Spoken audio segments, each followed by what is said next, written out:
Hey everybody, welcome to Transition to Telehealth Day 10. Yikes. Uh, so, if you've been watching me, you know that I'm doing most of these when I have some kind of a concern, and I'm not trying to point out the concerns. I want to keep things positive, but I do think that we need to remain incredibly focused. Wow, see, I am tired. Hence the backdrop. I apologize, you're not getting your usual Malibu beach shack scene, right? Because it's late. But like I said, I wanted to make sure that I put this out there.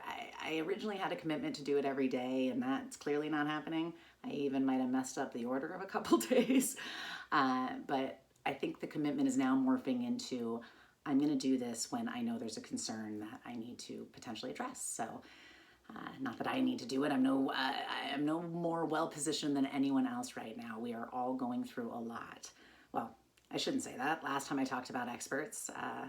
So I guess I need to recognize that I am saying that I'm in a position to be able to provide this advice because I am overseeing an organization that's dealing with many different aspects of the transition to telehealth process. So I'm hopeful that given that we are an ABA provider that definitely provides essential care and no one's questioning that, and yet at the same time we provide ABA services that some people seem to be starting to question whether they are, I think that maybe that puts me in a unique position to offer a different perspective. So that's what I'm going to do today. And today, like I said, I had some concerns, and the concerns are that there are 4 terms that are forever changed for me. And those include, well, you know what, let me start with a bonus term. The bonus term is scope of practice. That is what the concern is today, is some increasing comments about whether or not providing telehealth is within our scope of practice. So I thought I would address that. And I think that topic needs to be addressed under the idea of 4 other terms, all right? Medical necessity, critical, essential, and continuity of care. Now, I've addressed a couple of these before, so I'm not going to go into a big, in-depth analysis, especially with medical necessity, but I'm bringing it up again because as people are questioning our scope of practice, it made me stop and think, wait a minute. We don't need to be redefining our terms right now. Like, what is happening here that we seem to be almost like engaging in what feels like a little bit of an observer drift seems to be going on. So yes, we need to take a step back and recognize that we are in a time of crisis. And because of that, we need to relook at our already established definitions. But a time of crisis is definitely not the time to redefine established definitions, okay? So stay with me here. I know it seems like I'm going off, like you can tell it's late, but I think I can do this for you. So I'm gonna stick to those areas. I hope I named 4, I did. But again, my punchline is to talk about scope of practice and concerns about how people are commenting on telehealth and whether or not it's within scope of practice. So medical necessity, I've said it before, I'll say it again. And I don't mean to sound, I'm sorry, I'm being like way more direct, but here we go. Medical necessity for ABA, for individuals diagnosed with autism spectrum disorders, is based on the diagnosis. That is it. So we really just can't come back to this term necessity again because that's defined. It is the diagnosis. Now, as I've said before, when it comes to our treatment recommendations, that's when we need to start looking at things like severity, which gets me into that critical topic, but the necessity thing just can't come into question, okay? Now, what we do within the medically necessary treatment can, okay? Essential, again, I don't want to spend a ton of time on this. I actually thought that we had laid this one to rest, but this was really the one that got my ears perked up this week, and then followed up by people separately talking about scope of practice and telehealth. Okay, so essential, it is defined by local, state, and federal governing authorities. Now, I understand that there are questions about whether or not it specifically says ABA, it says behavioral health. Okay, except I think we do then need to stop and say, well, hold on. Are we really saying that grocers and bankers and gas stations, although incredibly important, are more essential? I guess maybe some of you are. But then you have to also recognize that included in that definition at most of the local areas, if they failed to say ABA and instead said in-home behavioral health support or behavioral health treatment, okay, but now you're saying that speech and language pathology and occupational therapy and the other things that are listed in most of the local directives that those are now more essential. So that's it. I'm gonna stop harping on it, but I think there's a confusion, and I think there's some concerns with drifting from our operational definitions. And these aren't ours, you're right, but they are the governing ones. So these are the legal ones. And I think that we just need to recognize that there are a ton of reasons not to provide essential services. And so not only do we not need to argue that ABA is non-essential, we need to realize that when we're doing that, we are potentially really impacting available services now and in the future. So there are reasons not to provide essential services. So I'd like to say that, okay, ABA is medically necessary and that the local, state, and federal guidelines determine essential. And therefore, we are largely, I think, arguably can say that we are essential, especially given the list of other people included. But there are a ton of reasons not to provide essential services, okay? So continuity of care. Let's go to continuity of care. I'm going to kind of skip critical because that's kind of built in all of this, all right? This is actually, the one that really does not really require any kind of a redefinition. And so neither do the others, but meaning I can't imagine anyone's going to question continuity of care, all right? So what we do need to realize, though, is that we're now talking about continuity of care during a time of crisis. So by definition now, essential, necessary services need to be reevaluated because we're going to have decreased resources, all right? So we are offering services that no one is questioning are essential, critical, necessary. I'll stop harping on it, all right? But right now, we need to say, what do we do when there's decreased resources? Because it's happening within a crisis. That's the foundation. So that needs to be more of the question, all right? So the question is, how do we protect continuity of care with decreased resources? And those decreased resources can happen because of personal choice, because of, unfortunately, illness, can happen because of several factors, all right? Now, of course, when you're looking at allocating resources to helping clients, that's when we get back into severity and our treatment recommendations as well. But again, all of these things are only being reconsidered because we're in a time of crisis. So that's just what I'm trying to say, guys. And that is the only reason we're facing telehealth, right? So with that, we're talking about protecting continuity of care during crisis, not because we suddenly think that telehealth is a more viable service option, all right, but because we have decreased resources and to protect continuity of care, we need to start looking at those resources. And all of the workers are essential, but when you have decreased resources and you're protecting continuity of care, you might need to start making important decisions about whether or not a caregiver in the home that's already there, a parent, a family member, a friend, should be the one functioning as the essential worker. And the reasons for that come down to assessment. So let's go back to our assessment. Some good stuff that came out this week was focused on what are we doing to assess eligibility for and feasibility with telehealth service delivery. So that's totally awesome. So I'm gonna try to wrap up by just talking about what we're doing at Cava. And when we're looking at it, we follow 3 phases. We start with a risk assessment, and then we do a feasibility assessment.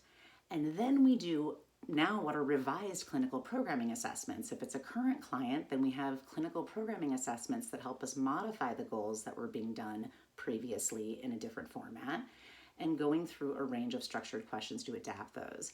If it's a new client, we still go from risk to feasibility to assessment to clinical programming assessment, but we're just following a different format, and we are following our decisions based on review of their records and what had been working before, and the given resources that we have based on the results of the risk assessment and the feasibility assessment. So that's it, guys. So risk really defines that which is critical, okay? And unfortunately, I will say unfortunately, right now we have more data to support that someone with severe problem behaviors is quote unquote more critical.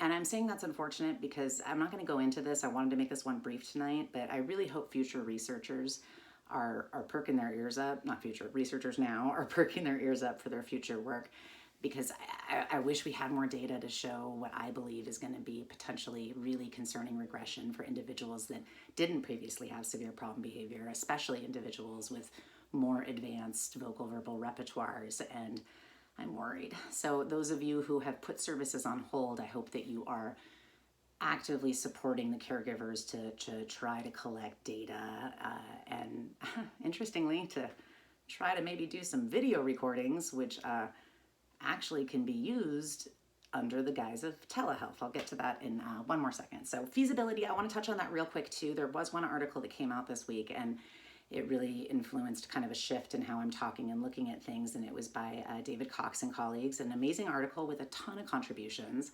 I will say that I think there's some potential concerns with the way they look at essential. And much of my discussion today was saying, I think it's okay for us to say it's essential, but that we need to consider the conditions under which we're not going to provide essential work. So it's a slight change, but it does influence a lot of it. But my reason for bringing it up isn't that. My reason for bringing it up is I think I might have like picked up on something that I actually had no idea about, as if I didn't have enough concerns. The authors did a great job of stating that you cannot you cannot decide not to provide telehealth because of a lack of technological resources. So they had made some statements that indicated that maybe providers were continuing to do one-to-one work simply because of the argument that they didn't have, that there were technological barriers or they didn't have the technical. That's not okay, especially in a time of crisis, which is why we have to start with the risk assessment. So, and a risk assessment indicates right now severity of problem behavior and available supports to address that problem behavior to determine whether or not an essential worker needs to be there. And then you kind of got to go down into decision model. We're actually doing a decision model on this. But so I'm happy Cox and colleagues pointed that out. I had no idea people might be using that as a rationale. So you can't provide direct services saying that you don't have technological resources for telehealth. And another concern is that you can't not provide telehealth because you're saying it's out of your scope of practice. I'm just going to say that boldly. I think this is strange that I've heard this came up this week. So first of all, BCBA supervisors, have you ever done detailed phone consultations? I probably, right? Have you done video technology? That's why I giggled a moment ago saying the importance of recording and viewing a video. You've probably engaged with that technology. The importance is to make sure that we have structured baseline measures for an individual's BCBA's required skill set to deliver effective telehealth resources. So interestingly, I said the risk assessment, which is really client focused and the caregiver focused, caregiver meaning parent or someone else there that's part of the family or designated by them. Feasibility assessment, we seem to be thinking about whether or not the family has the available technological resources. Are the goals possibly going to be appropriately addressed that way? There's good stuff coming out on this. Cava has created a feasibility assessment as well. That needs to be feasibility for the staff member also, though. So for the BCBA, so for you, the BCBA is watching. So that should go through baseline measures of your current performance across the required domains. And so I'm confused to say that this is out of our scope of practice, number one, because I think it's likely that you've done technology-based support for individuals, hence my comments about phone or video. But number two, are we saying that we're not providing our BCBAs with ongoing training and education and supervision? I sure hope we are. And I guess if you're really saying that you have absolutely no more senior BCBAs in your organization to support the other BCBAs, meaning sorry, that was a weird way of saying it, none that have any experience with technology-based provision of some aspect of ABA programming, and that you don't have any structured measures to get baseline levels of accuracy on the part of the people implementing the telehealth procedures, well, this might be the time, even though none of us have money right now, to invest in bringing on a consultant. Because if you look at the boundaries of competence language in the BACB guidelines, for our ethical guidelines, if you look at issues related to scope of practice, yes, it says that you can only be providing services in a format that you have had supervised training and experience and education. It also says and/or consultation. So I'm just arguing that I think we need to be careful to say that we can't suddenly do this because it's not within our scope, and we need to pause for that reason and get a bunch of training. I think that you can argue that there's plenty of things within your scope to help some families in need right now, and that the benefits of helping someone via telehealth probably outweigh the risk of completely pausing. There's other reasons why agencies have to pause those, and believe me, there are. And that was my only other concern in the Cox article. I think some sentences could be taken out of context to suggest that there's some kind of a financial benefit to to remaining open right now, and I can tell you there's not. Okay, so oof. So anyway, that was I just want to make sure that we're being careful on how we are defining telehealth, and I hope I'm not coming off too harshly, guys. I really do. So that's about it, guys. I just wanted to emphasize you got to go from a risk assessment to a feasibility assessment, and then you have to make sure you have ongoing assessments for clinical programming for both the client and for the supervisor's skill set, your skill set, and for you to determine how best to adapt traditional programming to the current situation, which, to take it all the way back home again, guys, is during a time of crisis. So it is not a time to redefine established terms.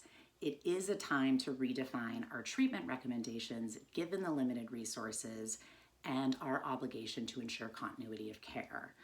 I hope that makes sense. I know it's a lot.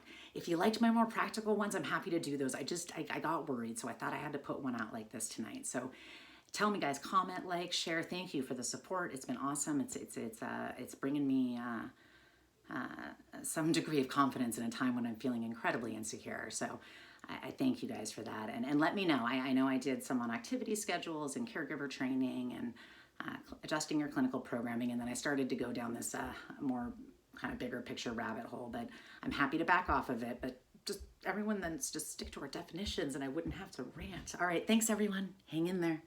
Have a good night.